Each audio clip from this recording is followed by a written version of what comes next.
కాడ బీహార్లో వాళ్ళందరూ ఇచ్చారు, వాళ్ళకు ఆర్ఆర్బీ సెలక్షన్ ఉంటుంది. ఈరోజు మనం నిన్న మనకు ఆర్ఆర్బీ కరెక్ట్గా లేదని బీహార్లో ట్రైన్ కాలబెట్టారు. ఈరోజు పేపర్ల మీద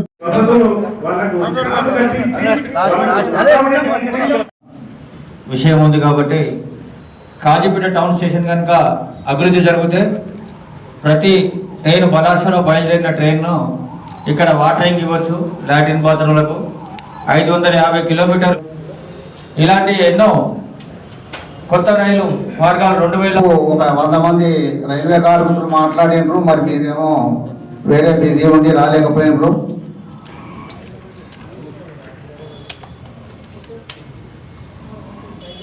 కాజీపేట అని అంటే రైల్వే అంటేనే కాజీపేట, కాజీపేట అంటేనే రైల్వే.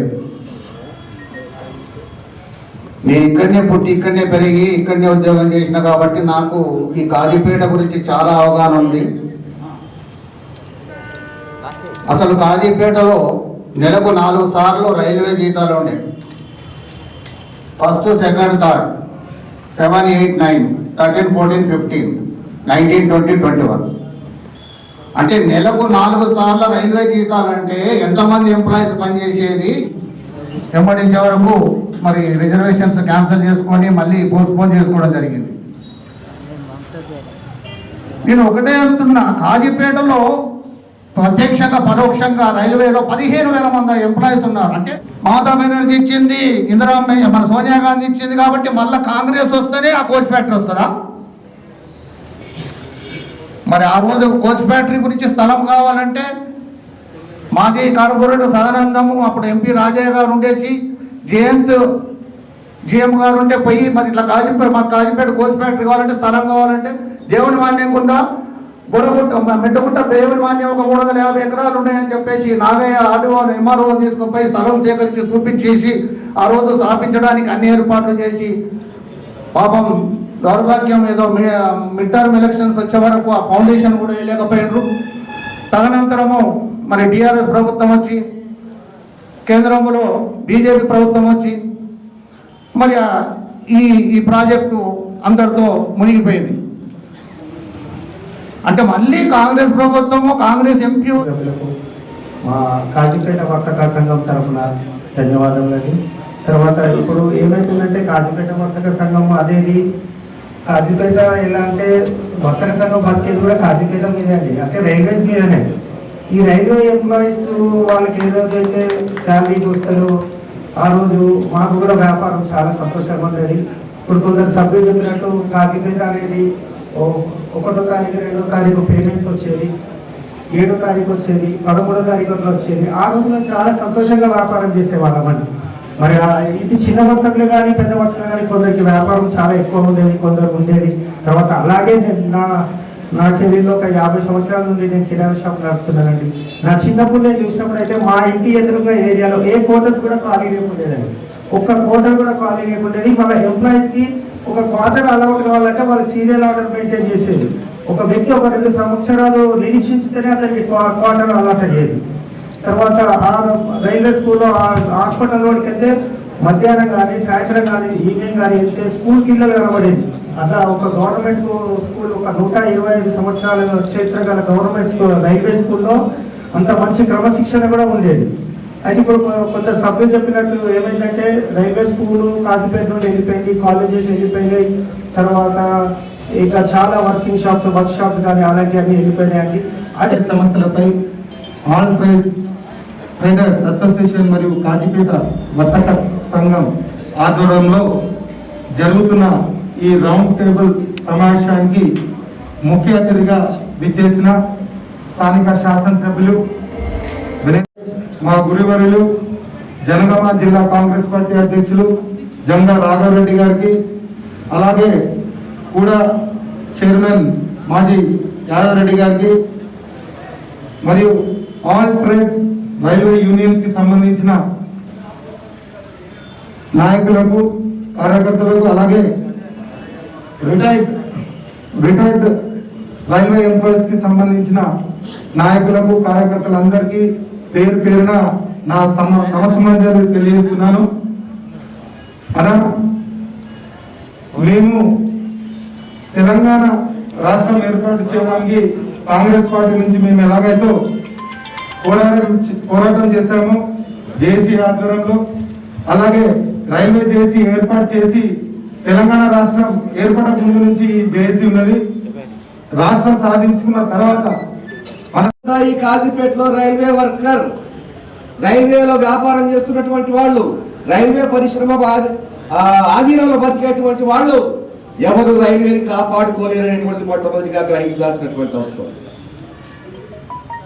169 సంవత్సరాల క్రితం భారతదేశం లోపల ఇండియన్ రైల్వేస్ పుట్టినాయి. లార్డ్ డెల్హౌసీ కాలం లోపల ఇండియన్ రైల్వే పుట్టింది. బొంబై టు ఠానా వరకు 34 కిలోమీటర్ల రైల్వే ప్రారంభమైంది. 169 సంవత్సరాలటువంటి ఇండియన్ రైల్వే ఈరోజు ఏమైపోతుంది అనేటువంటి విషయం అర్థం కావాలి కదా. 169 సంవత్సరాలటువంటి భారత రైల్వే ఇంకొక 10-15 సంవత్సరాల లోపల భారత రైల్వే ఉండదు. Reliance railway, Ambani railway, Kirloskar railway, Mukesh Ambani railway, ఈ ఎక్స్ప్రెస్ వస్తుంది, ఆ ఎక్స్ప్రెస్ వస్తుందని చెప్పేసి చెప్పుకోక తప్పదని చెప్పేసి సిపిఎం పార్టీగా మేము చెప్తా ఉన్నాము. మా ఆల్ ఇండియా నాయకత్వం చెప్తా ఉంది. ఇండియన్ రైల్వే పేరు అనేటువంటిది రాబోయేటువంటి 10-15 సంవత్సరాల లోపల కాదు మరిగిపోతుందని చెప్పేసి ఈ సందర్భంగా హెచ్చరిక చేస్తాం. హెచ్చరిక చేయడం అంటే మిమ్మల్ని బెదిరించడం కాదు, దయచేసి అర్థం చేసుకోవాల్సింది. మనం మరింత పౌరుషంతో పోరాడాల్సినటువంటి అవసరం. ఒకవైపు ఈ దేశంలో ఉన్నటువంటి రైల్వేని కాపాడుకుంటూనే కాజీపేటలో ఉన్నటువంటి రైల్వేని కాపాడుకోగలుగుతాం. దేశంలో ఉన్నటువంటి రైల్వేని కాపాడుకోకుండా కాజీపేట రైల్వేని కాపాడుకోగలుగుతామా? తనిపానం కట్టుకెళ్ళకపోతే పిల్ల బతుకుతుందా? ఎప్పుడైనా చూడండి, భార్యాభర్తలకి పుట్టక తొలసూరు కానీ పుట్టినప్పుడు తల్లి కావాలా పిల్ల కావాలంటే భర్త ఏం చెప్తాడు? ఏడ్చుకుంటైనా తల్లి కావాలంటాడు. అవునా కాదా చెప్పండి. కనుక మనం ఈరోజు ఏం ఆలోచించాలా? అసలు ఇండియన్ రైల్వే నాశనం అయిపోతా వచ్చినందుకు సిద్ధంగా ఉన్నాం. ఈ ప్రాంత ప్రజలందరినీ గ్రామాల పక్కకు పెట్టి ఒక 6 నెలల పాటు పక్కకు పెట్టేసి నీవు అందరము గ్రామాలు తిరిగి మళ్ళీ ఉద్యమం చేసేందుకు సిద్ధంగా ఉన్నాము. మీరు గతంలో ఎట్లయితే రాజీనామా చేసి ఈ రోజు మిమ్మల్ని ప్రజలు ఎన్నుకుంటున్నారో మీ ఉద్యమాన్ని చూసే కదా, మీ పోరాటం చూసే కదా, ఆ పోరాటం మళ్ళా ఎందుకు పక్కగా పెట్టినావు? ఆ పోరాటంలో భాగమే ఇప్పుడు తెలంగాణ ఉద్యమంలో ఎట్లయితే పోరాటం చేసి సాధించుకున్నాను కదా, అనుభవాలు ఉన్నాయి కదా, ఆ అనుభవంతో ఇప్పుడు మళ్ళీ పోరాటం ముందు చెయ్యి, నువ్వు రాజీనామా చెయ్యి. నీ దమ్ముంటే నీ ప్రభుత్వాన్ని మీ ముఖ్యమంత్రి దగ్గరికి పోయి మాట్లాడి పార్లమెంట్లో మీ ఎంపీలందరినీ నిరాహార దీక్ష చేసే విధంగా, స్పందించే విధంగా మీరు అక్కడ జంతర్ మంతర్ దగ్గర నిరాహార దీక్ష ఏర్పాటు చేయమని చెప్పి నీ సందర్భంగా అడుగుతున్నా. ఇప్పుడు నువ్వు గల్లీ పోరాటం చేసే లెవెల్లో లేవు కదా, ఇప్పుడు వీధి పోరాటం చేసే లెవెల్లో లేవు కదా. నువ్వు దేశ పార్లమెంట్, నువ్వు అసెంబ్లీలో ఒక మెంబరు, మేము ముఖ్యమంత్రి దగ్గర పోయి మాట్లాడగలిగే దమ్ము ధైర్యం ఉంది నీకు, కేటీఆర్ నీకు కొడుకుదము. అలాంటప్పుడు నువ్వు నీ పార్లమెంట్ మెంబర్లను తీసుకుపోయి నువ్వు జంతర్ మంతర్ దగ్గర నిరాదీక్ష చేయించాలి, ఈ 31 లోపు చేయించాలని చెప్పి ఈ సందర్భంగా మేము కోరుతున్నాం. మా కాంగ్రెస్ పార్టీ తరఫున ఒక్కొక్క జంగా రాఘవరెడ్డి ఒక వ్యక్తి కూడా మేము కోరుకుంటున్నాం. అట్లా సాధ్యమవుతుంది. ఈ బీజేపీ ప్రభుత్వం మీ అందరికి తెలిసిన విషయమే. చొక్కా రావన్న స్పష్టంగా చెప్పిండు. చొక్కన్న ఏం చెప్పిండు? రైల్వేని మొత్తం అమ్మేసుకున్నందుకు, బడా కంపెనీలకు అమ్మేసినందుకు సిద్ధంగా ఉంది అని ఆయన కమ్యూనిస్టు భాషలో స్పష్టంగా చెప్పిండు. మీకు అర్థం కాకపోతే మా తప్పు కాదు, ఆయన తప్పు కాదు. ఎందుకంటే మీరు అందరూ ఉద్యోగ సంఘాలంతా నాయకులు ఉన్నారు, అంత దాదాపు పోరాటం నుంచి వచ్చిన వాళ్ళు ఉన్నారు. కాబట్టి బీజేపీ పార్టీ ఎప్పుడు కూడా అమ్ముకునేందుకే సిద్ధంగా ఉంది. బీజేపీ పార్టీ మనకు మోసం చేసినందుకు సిద్ధంగా ఉంది. కాబట్టి బీజేపీ ప్రభుత్వానికి వ్యతిరేకంగా టీఆర్ఎస్ పార్టీ జంతర్ మంతర్ దగ్గరగా చేయాల్సిన అవసరం ఉన్నది. మళ్ళా వాళ్ళంతా ఒకటే మళ్ళీ అక్కడ పోయి ముచ్చట పెట్టుకుంటారు. ఇక్కడ పోరాటం చేయాల్సింది వినయ్ భాస్కర్ లాంటి వాళ్ళు, లేకపోతే 1200 మంది అమరులు త్యాగం చేసిండు, విద్యార్థులు, యువకులు. అక్కడ కూర్చున్నాడు మా విద్యార్థి, అక్కడ కూర్చున్నాడు పోరాటం చేసే విద్యార్థులు. మళ్ళా విద్యార్థులు చచ్చిపోవాల్సిందే, యువకులు చచ్చిపోవాల్సిందే. మళ్ళీ పోరాటం ఎందుకు చేయాల్సిన అవసరం ఉన్నది? మళ్ళా 12 మంది చంపుతావారు అడుగుతున్నా వినయ్ భాస్కర్. నేను దయచేసి అది చేయమని ఈ కార్యాచరణలో భాగం మీరు 5 రోజుల కార్యక్రమం చేపడతామని చెప్పారు. సంతోషం. అందరికీ మేమందరం వచ్చేందుకు సిద్ధంగా ఉన్నాం. మీరు రాజీనామా చేసేందుకు సిద్ధంగా ఉన్నారా? ఆరు రమేష్ గారికి ఈ చుట్టుపక్కల ప్రాంతాలు తరలపల్లి, బట్టిపల్లి, కొత్తపల్లి, రాంపేట, సీతంపల్లి ఇవన్నీ ఆయనకే ఉన్నాయి. రమేష్ గారు కూడా కూర్చుండబెట్టండి, మీరు కూడా కూర్చోండి, మీరు ఇద్దరు కలిసి పోయి ముఖ్యమంత్రి గారితో మాట్లాడి 31 లోపు మీరు నిరాహార దీక్షకు రెడీ ఇవ్వండి. మీ చేతికి పోతుంది ఉద్యమం, మీ చేతికి వస్తుంది, మళ్ళీ మిమ్మల్ని ఎమ్మెల్యే చేస్తారు. లేకపోతే మీరు రాజీనామా చేయండి. మీరు గతంలో రాజీనామా చేసి గెలిచారు, మీరు ఇప్పుడు రాజీనామా చేయండి. పార్టీలకు అతీతంగా మేము పార్టీలో జిల్లా అధ్యక్షులు ఉన్నా కూడా మేము పక్కకు పెట్టొచ్చి మిమ్మల్ని మళ్ళీ గెలిపించే బాధ్యత మేము తీసుకుంటాం. అది కాకుండా మొన్న పాపం ఉద్యోగులంతా రిప్రజెంట్ ఇద్దాం, మనం బడ్జెట్ లో మనం ఈసారి పెట్టించుకుందాం, ఎంపీలంతా కలిసి మనం ఒక అప్లికేషన్ ఇద్దామంటే కూడా ముందుకు రాలేదు. అదే మా ఎంపీలను మా కాంగ్రెస్ ఎంపీల దగ్గర పోయినా మీరు ఇది చేయకపోతే ఇంకా మీరేం చేసినందుకు అని చెప్పి అడిగితే వాళ్ళు వచ్చిండ్రు, కూర్చున్నారు, పిటిషన్ ఇచ్చిండ్రు, ఉద్యోగస్తుల దగ్గర తీసుకుపోయడం. కానీ ఒక్క టీఆర్ఎస్ వాళ్ళు కూడా, ఒక్క బీజేపీలు కూడా ఎవరు కూడా రాలేదు. కనీసంగా ఎంపీ కవితక్క కూడా చేతి పట్టుకొని గట్టి గుంజి నువ్వు కనీసం ప్రశ్నలుగా మాట్లాడితే అప్పుడు ప్రశ్నలు మాట్లాడింది. అంటే మీ ఆది నాయకత్వం నుండి మీకు ఒక ఇండికేషన్ పంపండి, మీకు ఉంది కదా. కానీ దానికి సిద్ధంగా ఉన్నాం. మీరు సిద్ధంగా ఉన్నారో చెప్పాలి. మీ కార్యాచరణలో భాగం ముందు మాకు చెప్పాలి. మీ కార్యాచరణలో భాగం చెప్పిన తర్వాతనే మేము ముందుకు పోతామని చెప్పి, మాకు ఎవరి పార్టీకి వాళ్ళకు ఏజెండా ఉంది. కానీ మేము ఇక్కడ ఈ ప్రాంతవాసులం, ఇక్కడ లోకల్, మేము ఇక్కడ పుట్టి పెరిగిన వాళ్ళం, మాకు ఇక్కడ అభివృద్ధి కావాలని కోరుకుంటున్నాం. మేము ఇక్కడ ప్రాంతాల్లో విద్యార్థి యువకులు నిజంగా చెప్తున్నా ఎన్నడూ లేని విధంగా కాజీపేటలో గంజాయి అమ్ముతున్నారు, కాజీపేటలో గంజాయి తాగుతున్నారు, రోజుకో పోలీస్ స్టేషన్లో పడకపోతున్నారు. దీనికి అందరి కారణం నిరుద్యోగ సమస్య. ఇప్పుడు ఒక సోదరుడు చెప్పిండు మనకు, ఇక్కడ దొంగలుగా మారుతా ఉన్నారని చెప్తున్నారు. ఇక్కడ నిరుద్యోగ సమస్యతోనే దొంగలు మారుతా ఉన్నారు.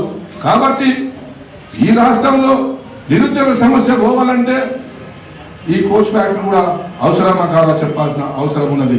దీంతో పాటు తెలంగాణ అంశంలో ఉన్నటువంటి ఇలా ఉక్కు కర్మాగారం కానీ, ఇవాళ గిరిజన యూనివర్సిటీ కానీ, ఇవన్నీ కనుక మనకు వచ్చేది ఉంటే మన ప్రాంతం ఎంతో అభివృద్ధి జరుగుతుంది.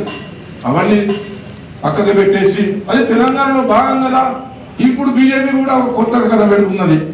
మరి అంతర్రామజన్మభూమి అంతర్రాముడే అని చెప్పబడుతున్న బీజేపీ పార్టీ కూడా ఇలా భద్రాచలంలో 7 మండలాలను ఇలా ఆంధ్రాలో కలిస్తే ఇంతవరకు కూడా ఊచెత్తి మాట్లాడలేదు. మరి టీఆర్ఎస్ కూడా మాట్లాడతలేదు, అక్కడ ఉన్న ప్రాంతవాసులు కూడా మాట్లాడతలేరు. ఈరోజు భద్రాచలంలో పవిత్ర అని చెప్పబడుతున్న భద్రాచలం 7 మండలాలు కనుక తెలంగాణ కలిపేది ఉంటే ఇలా మీకు కూడా చాలా లాభం జరుగుతుంది. దాని మీద కూడా మీరు పోరాటం చేయాలి. మన ప్రాంతానికి, మన తెలంగాణకు లాభం జరుగుతుందని చెప్పి ఈ సందర్భంగా మీకు తెలియజేయక తప్పదు. కాబట్టి దయచేసి మీరు ఇక్కడనే పుట్టిండ్రు, మీరు కూడా ఈ ప్రాంతవాసులే, మీరు వడ్డపల్లినే పుట్టిండ్రు. కాబట్టి కనీసం ఈ వడ్డపల్లి, కాజీపేట అని రుణాన్ని తీసుకోవాలంటే మీరు రాజీనామా చేయాల్సిందే అని చెప్పి సందర్భంగా కోరుకుంటూ, మీ కార్యాచరణలో భాగంగా మీరు తప్పకుండా రాజీనామా పెట్టుకోకపోతే ఇది సాధ్యం కాదు. మీ ఎంపీలను అక్కడ నిరాహార దీక్ష చేయకపోతే ఇది సాధ్యం కాదు అని చెప్పి ఈ సందర్భంగా మీకు మనవి చేస్తా ఉన్నాం. ఎందుకంటే ఒక పక్క కమ్యూనిస్ట్ వాళ్ళు స్పష్టంగా చెప్తా ఉన్నారు ఇది పోతుందనే, ఇది రాదు అని చెప్తూనే ఉన్నది. ఇంకా పోరాటం మరి మీ చేతిలో ఉన్నదని చెప్పి ఈ కోచ్ ఫ్యాక్టరీ అంతా మీ చుట్టే తిరుగుతా ఉన్నదని చెప్పి ఈ సందర్భంగా మీకు మనవి చేస్తూ, మీరు రాజీనామా చేయాలి. మీకు అందరి పక్షాన తీర్మానం చేస్తాం. మేము కమ్యూనిస్టులు ఉన్నారు, డెమోక్రసీలు ఉన్నారు, సిపిఐ సిపిఎంలు ఉన్నారు, ప్రజా సంఘాలు ఉన్నారు, కుల సంఘాలు ఉన్నాయి. వీళ్ళందరూ కూడా ఏకతాటిగా సంతకాలు పెట్టించి మీరు రాజీనామా చేస్తే ఈ పోరాటం సిద్ధమైతే మళ్ళీ ఇనానిమస్ గా మీకే ఇస్తామని చెప్పి రాసిచ్చేందుకు సిద్ధంగా ఉన్నామని చెప్పి తెలియజేస్తూ, ఈ అవకాశం ఇచ్చిన పెద్దలందరికీ, ఇక్కడికి విచ్చేసిన మేధావులందరికీ, అన్ని కార్మిక సంఘ నాయకులందరికీ, అన్ని రాజకీయ పార్టీల నాయకులందరికీ, పత్రికా ప్రింటెడ్ ఎలక్ట్రానిక్ సోదరులందరికీ పేరు పేరున ధన్యవాదాలు, కృతజ్ఞతలు తెలియజేస్తాము. రైల్వే సమస్యలపైన రౌండ్ టేబుల్ సమావేశం నిర్వహిస్తున్నటువంటి ఆల్ ట్రేడర్స్ అసోసియేషన్ మరియు కాజీపేట వర్కర్స్ సంఘం, రిటైర్డ్ ఎంప్లాయీస్, రైల్వే ఎంప్లాయీస్, అన్ని పార్టీల నాయకులు, అన్ని ప్రజా సంఘాలు, అనేక సంస్థలు ఈ ప్రాంతం మీద అభిమానం ఉండి ఇక్కడ విచ్చేసినటువంటి ఆత్మీయ బంధుమిత్రులకు, హాజరైనటువంటి ఎలక్ట్రానిక్ మీడియా సోదరులకు అందరికీ కూడా పేరు పేరున హృదయపూర్వక నమస్కారాలు. ఇప్పటికే ఆలస్యమైంది. సభలో ఉన్నటువంటి అందరి పేర్లు సంపాదించాలంటే 1 గంట సేపు అవుతుంది. అందుకే సభకు నమస్కారం అన్ని పార్టీలకు, ముఖ్యంగా సిపిఐ, సిపిఎం, కాంగ్రెస్, తర్వాత న్యూ డెమోక్రసీ, అనేక సంస్థలు, TMRPS, railway retired employees, Mazdoor Sangh, ఇంకా అనేక సంస్థల నాయకులతో పాటు టీఆర్ఎస్ పార్టీ నాయకులకు, ప్రత్యేకించి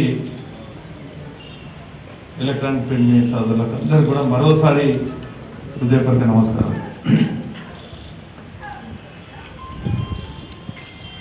ఇక్కడ కోచ్ ఫ్యాక్టరీ సాధించాలనో లేకుంటే ఒకప్పుడు కార్పొరేట్ జంక్షన్ కలకలాడేది వెలువెళ్ళబోతుంది, తిరిగి పూర్వ వైపున రావాలని చెప్పి ఈ సమావేశాలు, సభలు నిరంతరం జరుగుతున్నాయి. 40 ఏళ్ళ నుంచి జరుగుతున్నాయి, 4 దశాబ్దాల నుంచి జరుగుతున్నాయి. నేను సెయింట్ గ్యాబ్రియల్ స్కూల్ పోతున్నప్పటి నుంచి కూడా ఆనాడు సిపిఐ నాయకులు కాళిదాస్ గారు కానీ, భగవంత్ దాస్ గారు కానీ, సిపిఐ నాయకులు కానీ, విద్యార్థి సంఘాలు కానీ చేసినటువంటి పోరాటంలో నేను ప్రత్యక్షంగా చూసి రైల్వే కోచ్ ఫ్యాక్టరీ కానీ లేక కార్పొరేట్ ప్రాంతంలో రైలు సంబంధించిందంటే విద్యార్థి దశ నుంచి కార్పొరేటర్ ఉన్నా, ఎన్నికలు ఉన్నా లేకున్నా, అధికార పార్టీలు ఉన్నా, ఏ పార్టీలు ఉన్నా కూడా ఈ ప్రాంత అభివృద్ధి కోసం ప్రాంత బిడ్డగా, అభిమానంగా ప్రజల పక్షాన పోరాడుతూనే వస్తుంది. గతంలో కూడా రిటైర్డ్ ఎంప్లాయీస్ వాళ్ళు సమావేశం పెట్టింది, ఒక బాధ్యత ప్రజాప్రతినిధిగా వచ్చినాను. ఇప్పుడు వర్తక సంఘం వాళ్ళు పెట్టి రేపు ఇంకా ఏ పార్టీ అయినా పిలిపించవచ్చు. ఖచ్చితంగా ఒక బాధ్యత ప్రజాప్రతినిధిగా, ఈ ప్రాంత బిడ్డగా, గతంలో ఇప్పుడు ఎన్నికలు ఉన్నా లేకున్నా పాల్గొనే వ్యక్తిగా మరోసారి మీ అందరూ కూడా అందిస్తున్నారు. రవీంద్ర చెప్పిండు, మొన్ననే సిపిఐ మా కార్యాలయానికి వచ్చిందని. ఎందుకు రావాల్సి వచ్చిందని నేను చెప్తాను. మొన్న ఇక్కడ డిఆర్ఎం గారు అభయ్ కుమార్ గుప్తా గారు వచ్చినటువంటి సందర్భంలో సుబ్రహ్మణ్యం గారు, నవ్యశ్రీ గారు, డివిజనల్ ఇంజనీర్ కృష్ణారెడ్డి గారు, వీళ్ళందరూ కూడా రైల్వే అధికారులు ఇక్కడికి వచ్చినప్పుడల్లా, అంటే నాకు కొత్త కాదు, జిఎం కార్ నుంచి కింది స్థాయి వరకు ఏ రైల్వే అధికారి వచ్చినా కూడా ఒక ఆశతోని, ఒక నమ్మకంతోని ఇక్కడ రైల్వే ప్రాజెక్ట్స్ రాకుండా కూడా మా చిరు వ్యాపారులకైనా, వాళ్ళకు చేసుకున్నటువంటి వ్యాపారానికైనా కూడా అండగా నిలవాలని చెప్పి మరి ఇక్కడ అనేక మంది రైల్వే ఉద్యోగులు నాకు సమాచారం ఇస్తే నేను పోయి కలవడం జరిగింది. అందులో భాగంగానే మొన్న కూడా ఈ అధికారులు వస్తే నేను కలవడం జరిగింది. సార్, ఇప్పుడు వ్యాగన్ మ్యానుఫ్యాక్చరింగ్ యూనిట్కు పిఓఎస్ సెంటర్కు మరి నిధులు ఎంత కేటాయిస్తున్నారు? ఇప్పుడు ఫిబ్రవరిలో మరి బడ్జెట్ సమావేశం అవుతుంది కదా, మరి మీకు సమాచారం ఉన్నదంటే ఆయనే సరిగ్గా స్పందించలేదు. అంటే స్పందించాడు కానీ ఒక అధికారిగా తెలిసినా కూడా చెప్పలేరు కదా.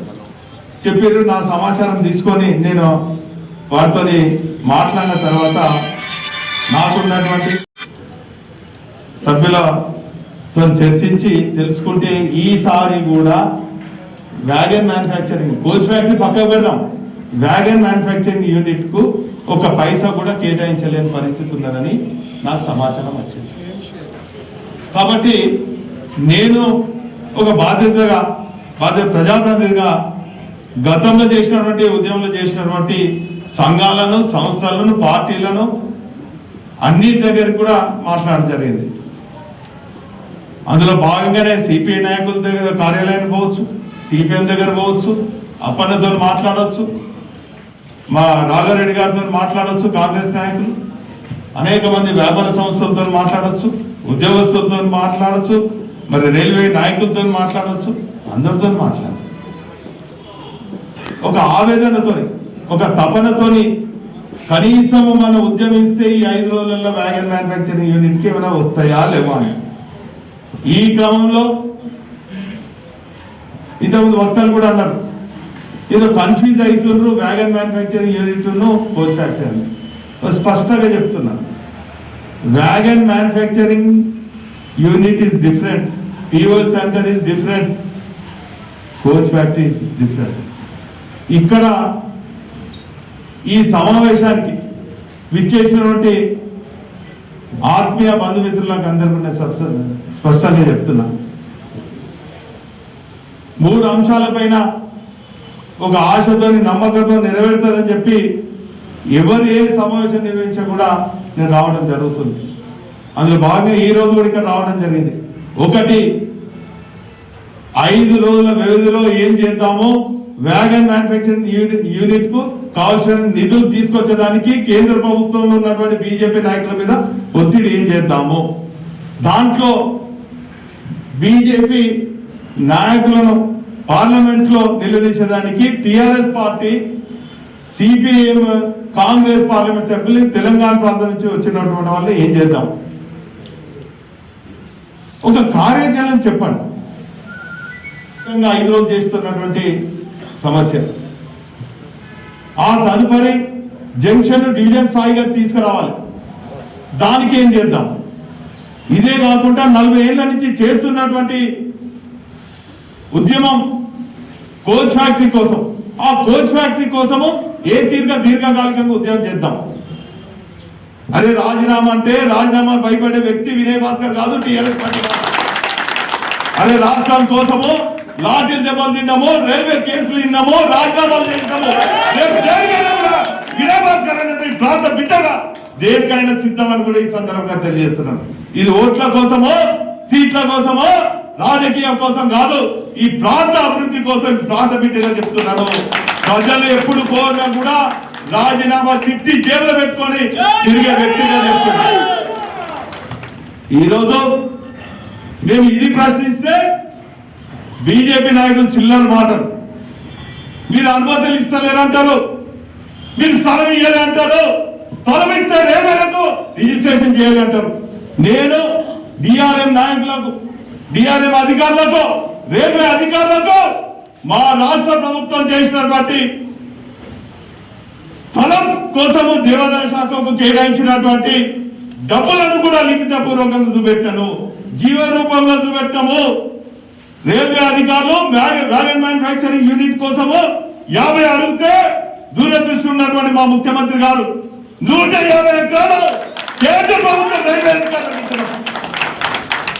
ఈ రోజు కేంద్రంలో ఉన్నటువంటి బీజేపీ నాయకులు అవగాహన ఉంటో లేకనో గల్లీలో ఉండే చిల్లర బీజేపీ నాయకులు మా పైన, మా చిత్తశుద్ధి పైన చేస్తే ఖబర్దార్ బిడ్డని కూడా సందర్భంగా తెలుస్తున్నారు. మరోసారి ఓరుగాలు పౌరుషానికి కేంద్రంలో ఉన్నటువంటి బీజేపీ ప్రభుత్వానికి చూపెట్టబోతున్నటువంటి విషయాన్ని ఈ రౌండ్ టేబుల్ సమావేశం ద్వారా చూపెడుతున్నాం, హెచ్చరిస్తున్నాం. బిడ్డ ఈరోజు మేము అడిగేదేంటి, మేము స్థలం కేటాయించింది, మీరు వ్యాగన్ మ్యానుఫ్యాక్చరింగ్ ఇస్తారా లేదా అంటే మాతో పాటు ఉన్నటువంటి శాసనసభ్యుడు కిషన్ రెడ్డి గారు రాజీనామా చేయమంటే తోక ముడిచిపోయినాడు. ఈరోజు రాష్ట్ర ప్రభుత్వాన్ని నిందిస్తున్నాడు. ఈరోజు ఏ పార్టీని కూడా నిందించొద్దు, నిస్వార్థంగా ప్రజల పక్షాన పోరాడమని చెప్తున్నాం. 40 ఏళ్ల కింద పోరాటం, అప్పుడు ఉన్నటువంటి కాంగ్రెస్ ప్రభుత్వం ఏం చేసిందని ఈ సమావేశాన్ని అడుగుతున్నా. మా పార్టీని అడిగిన కాబట్టి నేను చెప్తున్నా, ఆ రోజు ఇక్కడ పెద్ద ఎత్తున పోరాటం జరుగుతుంటే పంజాబ్ లో శాంతి భద్రతలని చెప్పి ఆనాడు కాంగ్రెస్ ప్రభుత్వం పంజాబ్ తరలించి పోయిందా వాస్తవం కాదన్నటువంటి విషయాన్ని కూడా సందర్భంగా అయినా నేను పార్టీల జోలికి బోధనలు తలుచుకోలేదు. ఖచ్చితంగా ఇక్కడ ఒక బాధ్యత ఉన్నటువంటి వ్యాపార సంస్థ, రిటైర్ అయినటువంటి ఉద్యోగులు రౌండ్ టేబుల్ సమావేశం నిర్వహించారు కాబట్టి ఈ సమావేశానికి ఒక బాధ్యతగా, ఒక ఉద్యమకారునిగా ఇక్కడ రావడం జరిగినటువంటి విషయాన్ని కూడా సందర్భంగా తెలియజేస్తున్నా. ఈరోజు ఒక్కడే చెప్తున్నా, పెద్దలందరూ కూడా ఉన్నారు, ఉద్యమ నాయకులు ఉన్నారు, ఉద్యమ స్ఫూర్తి రంగించే నాయకులు ఉన్నారు, పార్టీలకు అతీతంగా వచ్చిన వాళ్ళు ఉన్నారు. రండి 5 రోజుల పాటు ఏం చేద్దాం. మీతో పాటు సరిదండగా ఉంటా. నిరాదీక్ష అంటే నిరాదీక్ష, రేల్ రోక్ అంటే రేల్ రోకో, రాష్ట్ర రోక్ అంటే రాష్ట్ర రోకో, మాకు రేపు లోకల్ కొత్తనా? ఇప్పటికి మా పైన కేసులు ఉన్నాయి, ఫైన్లు కట్టాం. మా సహచర పార్టీ నాయకులు కూడా ఫైన్లు కట్టి మేము కట్టాం.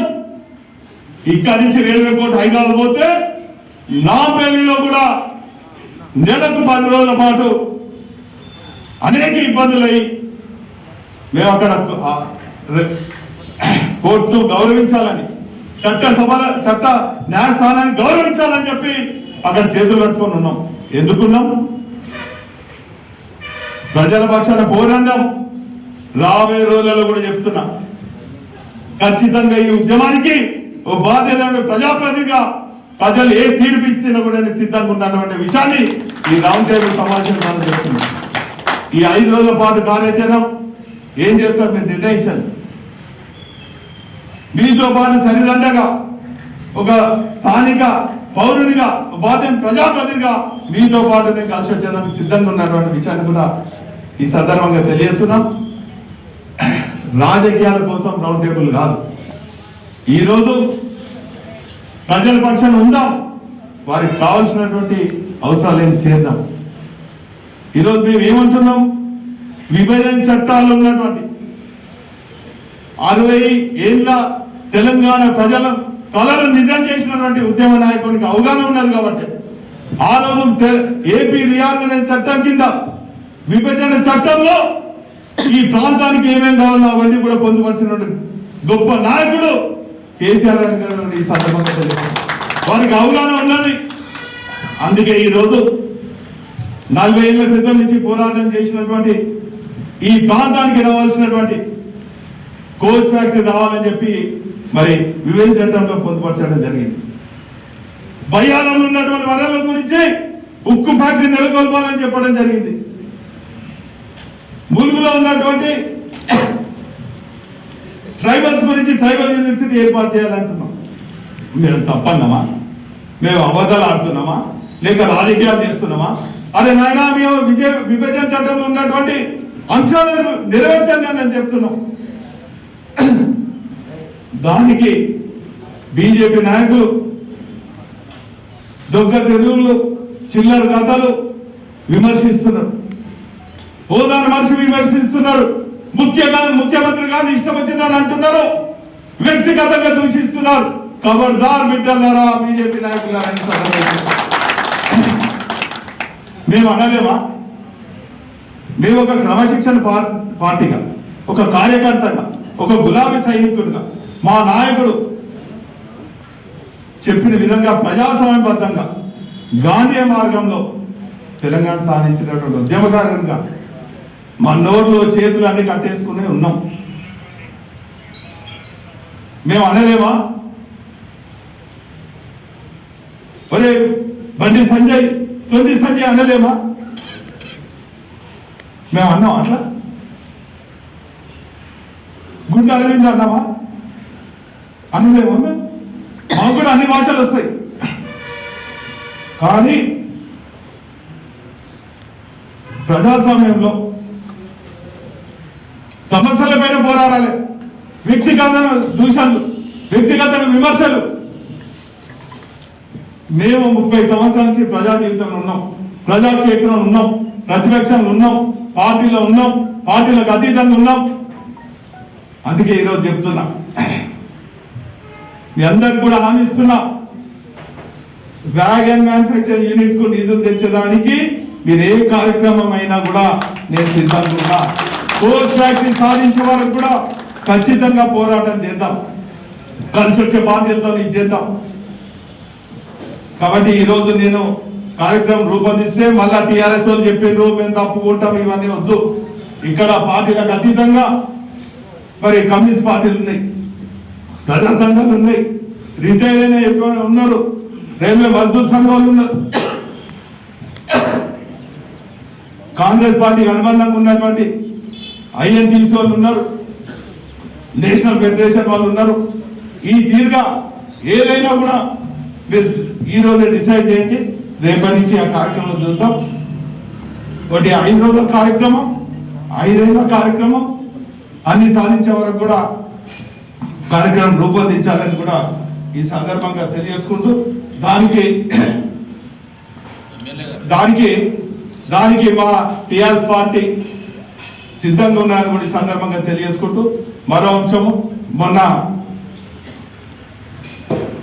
కేంద్ర ప్రభుత్వం సహకరించినప్పటికీ కూడా ఎమ్మెల్యే గారు దయచేసి కారణచరణలో భాగం మీ ఆవేశం, మీ ఆలోచన, దానికి ఒక తోడుగా చిన్న సబ్మిషన్ మీకు 31 లోపు ఏం చేద్దామన్న దాని మీద మీరు అందరినీ కూర్చొని అని అనుకున్నారు. దానిలో భాగమే 31 లోపు ఏదో ఒకటి పెద్ద ఎత్తున తీసుకుంటే మన కాజుపేటకు లేదా బడ్జెట్లో ఏదో న్యాయం జరుగుతుందనే ఆలోచన మీకు కానీ మాకు కానీ అందరికీ ఉద్యోగస్తులకు కానీ ఉంది. దానిలో భాగం మీ ముఖ్యమంత్రి గారితో ఒకసారి మాట్లాడి పార్లమెంట్ సభ్యులు అందరూ ఒకసారి నిరాదీక్ష చేపియమని మేము అడుగుతా ఉన్నాం. దానికన్నా ముందే ఇక్కడ ఒక 5,000 10,000 మందితోని అన్ని పార్టీలకు జెండా కండువా కూడా కట్టుకోవద్దు. ఓన్లీ కండువాలు కూడా కప్పుకోకుండా, జెండాలు కూడా పట్టుకోకుండా ఎంతమందిని తరలిస్తామో ఆ కార్యక్రమం ఒకటి తీసుకోవాలని చెప్పి నా సొంత ఆలోచన మీకు నా సూచన చెప్తా ఉన్నా. దానిలో ఈ 2 కనుక చేసేది ఉంటే బడ్జెట్ తర్వాత మనకు ఏమొస్తుంది, ఏమైనా న్యాయం జరుగుతుందా, ఈ పోరాటం గుర్తుకొస్తుందా లేదా, అప్పుడు దీర్ఘకాలిక ప్రణాళిక చేసుకోవాలని ఈ సందర్భంగా నా సూచన మీకు తెలియజేస్తాను. అయితే ఈ విభజన చట్టాల్లో ఉన్నటువంటి అంశాలను అసెంబ్లీలో కూడా ప్రస్తావించడం జరిగింది. ముఖ్యమంత్రి గారు సానుకూలంగా ఉన్నారు. అనేక సందర్భాలలో మా టిఆర్ఎస్ పార్టీ పార్లమెంట్ సభ్యులతో పాటు ముఖ్యమంత్రి గారు కూడా రైల్వే శాఖ మంత్రి, ప్రధాని మంత్రి లేఖలు రాసిండ్రు, లిఖితపూర్వకంగా రాసిండ్రు, కలిసినప్పుడు కూడా ఓవరాల్ గా చెప్పిండ్రు. ఇప్పుడు మా ఎంపీ గారికి కరోనా వచ్చింది కాబట్టి రాలేకపోయిండు. ఖచ్చితంగా ఈ 5 రోజుల కార్యక్రమంలో మా ఎంపీలు కూడా వచ్చే విధంగా మేము చేస్తాం. మీరు డేట్ చెప్తే ఇక్కడ మా కాంగ్రెస్ పార్టీ ఎంపీలను కూడా తీసుకొచ్చి మేము మీకు ఏ డేట్ పెడితే ఆ డేట్లో అక్కడ మీకు కూర్చునేందుకు కూడా సిద్ధంగా అని చెప్పి కాంగ్రెస్ పార్టీ పక్షాన మీకు హామీ ఇస్తున్నాం. ఇప్పుడు మనలో డిసైడ్ చేయండి. ఇప్పటికే చిట్టీలు పంపుతారు, షుగర్లు ఉన్నాయి, బీపీలు ఉన్నాయి, తిన్నాక కూర్చొని అంటున్నారు. కాబట్టి భోజనం తర్వాత దీర్ఘంగా రూపకల్పన చేద్దాం. కాబట్టి ఈ 5 రోజుల్లో ఏమేమి చేస్తే ఒకటి ప్రకటించండి, నేను దానికి సిద్ధం. Thank you. జై తెలంగాణ, జై టిఆర్ఎస్. తెలంగాణ ప్రజల కలైనటువంటి, ప్రత్యేకించి వరంగల్ జిల్లా ప్రజల కలైనటువంటి కోచ్ ఫ్యాక్టరీ సాధించాలని చెప్పి గత 4 దశాబ్దాల నుంచి కూడా పార్టీలకు అతీతంగా అనేక పార్టీలు, కుల సంఘాలు, వ్యాపార సంస్థలు, యువజన సంఘాలు, విద్యార్థి సంఘాలు పోరాటం చేసినప్పుడల్లా కాజ్పేట్లో కోచ్ ఫ్యాక్టరీ నెలకొల్పుతామని చెప్పి అది నెలకొల్పే సమయంలో ఒక సందర్భంలో కాంగ్రెస్ పార్టీ వేరే రాష్ట్రాలకు తరలించడం జరిగింది. మరోసారి ప్రజలందరూ కూడా పోరాటం చేస్తున్నటువంటి సందర్భంలో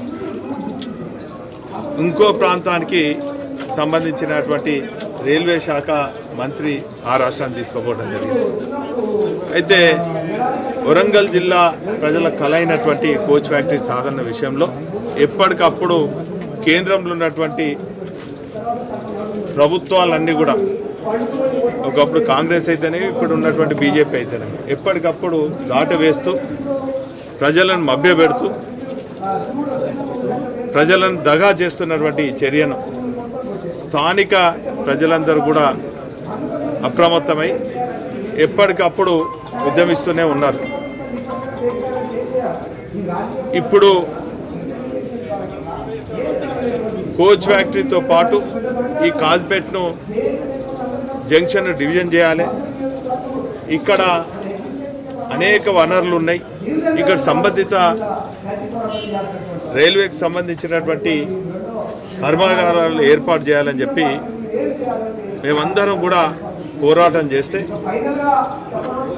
60 ఏళ్ళ తెలంగాణ ప్రజల కలలు నిజం చేసినటువంటి ఆనాటి ఉద్యమ నేత నేటి ముఖ్యమంత్రి కేసీఆర్ గారు ఖచ్చితంగా ఈ ప్రాంత ప్రజల ఆకాంక్ష నెరవేర్చాలని చెప్పి తెలంగాణ రాష్ట్రం ఏర్పడుతున్నటువంటి సందర్భంలో వారు ఈ ప్రాంత ప్రజల ఆకాంక్ష అయినటువంటి కోచ్ ఫ్యాక్టరీని నెలకొల్పాలి, అదేవిధంగా ఇక్కడ ఉక్కు ఫ్యాక్టరీ నెలకొల్పాలి, ఇక్కడ గిరిజన యూనివర్సిటీ ఏర్పాటు చేయాలని చెప్పి ఆ రోజు ఆనాటి ఉద్యమ నేత నేటి ముఖ్యమంత్రి కేసీఆర్ గారు ఏపీ రీఆర్గనైజేషన్ కమిటీలో మరి ఈ అంశాలన్నీ కూడా విభజన చట్టంలో మరి పొందుపరచడం జరిగింది.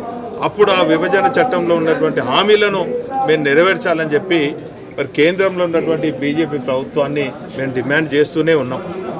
మరి అనుగుణంగా వ్యాగన్ మ్యానుఫ్యాక్చరింగ్ యూనిట్ స్థాపిస్తామని చెప్పి మరి దానికి సంబంధించినటువంటి రాష్ట్ర ప్రభుత్వం వాటా కింద 50 ఎకరాలు కేటాయించాలంటే గౌరవ ముఖ్యమంత్రి గారు దూరదృష్టితోని ఇక్కడ వ్యాగన్ మ్యానుఫ్యాక్చరింగ్ యూనిటే కాదు కోచ్ ఫ్యాక్టరీ వచ్చినా కూడా స్థలం ఉండాలని చెప్పి దూరదృష్టితోని 150 ఎకరాలు పైచిలకు మరి రైల్వే అధికారులకు ఇవ్వడం జరిగింది. మరి మొన్న ఇక్కడికి వచ్చినటువంటి డిఆర్ఎం సంప్రదించినప్పుడు మరి వ్యాగన్ మ్యానుఫ్యాక్చరింగ్ యూనిట్ కావలసిన నిధులు ఇప్పుడు ఫిబ్రవరి 1 బడ్జెట్ పొందుపరుస్తున్న సందర్భంలో పింక్ బుక్లో ఏమైనా ఏర్పాటు చేసిండ్రా, నిధులు కేటాయించిండ్రా అని చెప్పి మేము అడిగినప్పుడు వారు ఏమాత్రం స్పందించలేదు, ఇక నిధులు కేటాయించలే అన్నప్పుడు మేము ఆశ్చర్యపోయినాం. కానీ ఇక్కడ ఉన్నటువంటి బీజేపీ నాయకులు డొంక తిరుగుడు మాటలు, కళ్ళబొల్లి మాటలతోని రాష్ట్ర ప్రభుత్వం ఏం చేస్తలేదు, రాష్ట్ర ప్రభుత్వం కేటాయించాల్సిన స్థలం లేదని చెప్తే మేము ఆధారాలతోని 156 ఎకరాలు సుమారు 56 కోట్లతో నిధులు ఇచ్చినటువంటి విషయాన్ని మరి పత్రికాముఖంగా ప్రజలకు తెలియజేయడం జరిగింది. మరి ఇప్పుడు ఇంకా 5-6 రోజులు మరి బడ్జెట్లో ప్రవేశపెట్టే సమయంలో మరి ప్రజల పక్షాన ఉండాలి. మరి కనీసం కోచ్ ఫ్యాక్టరీకి దశల వారీగా ఉద్యమం చేద్దాం, వ్యాగన్ మ్యానుఫ్యాక్చరింగ్ యూనిట్కు పిఓఎస్ సెంటర్కు మరి కనీసం ఒక 200 కోట్లైనా కేటాయించాలని చెప్పి మరి అధికారులను డిమాండ్ చేసేదానికి, కేంద్రంలో ఉన్న బీజేపీ ప్రభుత్వం డిమాండ్ చేసేదానికి ప్రజల పక్షాన ఈరోజు అఖిల పక్షాల రౌండ్ టేబుల్ సమావేశం నిర్వహించడం జరిగింది. మరి ఈరోజు ఖచ్చితంగా చెప్తున్నాం, బీజేపీ నాయకులను హెచ్చరిస్తున్నాం, కేంద్ర ప్రభుత్వం మరి నిర్లక్ష్యంగా వైఖరిని ఖండిస్తున్నాం. మరి ఈరోజు మీరు నిధులు కేటాయించవలసిన బాధ్యత మీపై ఉన్నది. ఈ రాష్ట్రానికి మరి విభజన చట్టంలో ఇచ్చినటువంటి హామీలను నెరవేర్చిన బాధ్యత మీద ఉన్నది. ఇవన్నీ అడిగితే మా పైన మరి విమర్శలు చేయటం, దొంగ తిరుగుడు, మరి మా దిష్టి బొమ్మను దహనం చేయటం, మా ముఖ్యమంత్రి గారిని విమర్శించడం, ఇవన్నీ కూడా గల్లీలో చిల్లర రాజకీయాలు చేస్తూ ఈరోజు ప్రజలను మభ్యపెట్టే, తప్పుదోవ పట్టించే చర్యలను మేము తీవ్రంగా ఖండిస్తున్నాం. బీజేపీ నాయకులారా ఖబర్దార్. ఫిబ్రవరి 1 మరి రైల్వే బడ్జెట్లో మరి ఈ ప్రాంతానికి రావాల్సినటువంటి మరి వ్యాగన్ మ్యానుఫ్యాక్చరింగ్ యూనిట్కు కావాల్సినటువంటి 400 కోట్లు మీరు కేటాయించకుండా మీ పడతామని చెప్పి మరి ఓరుగల్ పౌరుషమేందో ఓరుగల్ సమరబేరి ప్రారంభిస్తాం. ఈరోజు ఈ రౌండ్ టేబుల్ ద్వారా మరి బీజేపీ మరి విభజన చట్టంలో ఉన్నటువంటి ప్రతి హామీ కనుక నెరవేర్చకుంటే మీ వెంబడిస్తాం, మీ పడతామని కూడా ప్రజల పక్షాన మేము హెచ్చరిస్తాం. చెప్పండి నాగేష్ గారు.